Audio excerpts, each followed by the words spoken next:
Welcome to World in 2 Minutes, keeping you up to date with the latest developments around the world. Let's take a look at this hour's top stories.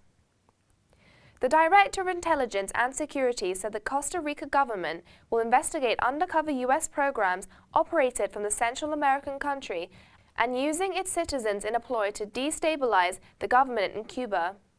The director informed that the new administration has found no records or information from their predecessors about the U.S. Agency for International Development Projects, which starting in 2009 sent young Venezuelans, Costa Ricans and Peruvians to Cuba in hopes of stirring opposition to the island's communist government.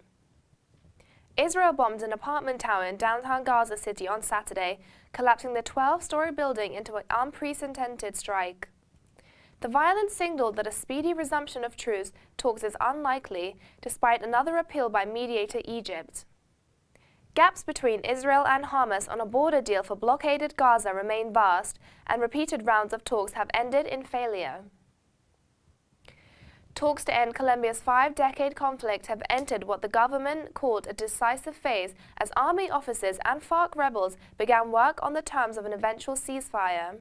The creation of the subcommission to propose a framework for an eventual ceasefire and disarmament marks the first time activist combatants from both sides have come together around the same time during the nearly 2-year-old peace negotiations. Hundreds of Russian aid trucks returned home from rebel-held eastern Ukraine on Saturday, highlighting a dire need for long-term assistance to the region. Homes and livelihoods have been destroyed by months of fighting in the region.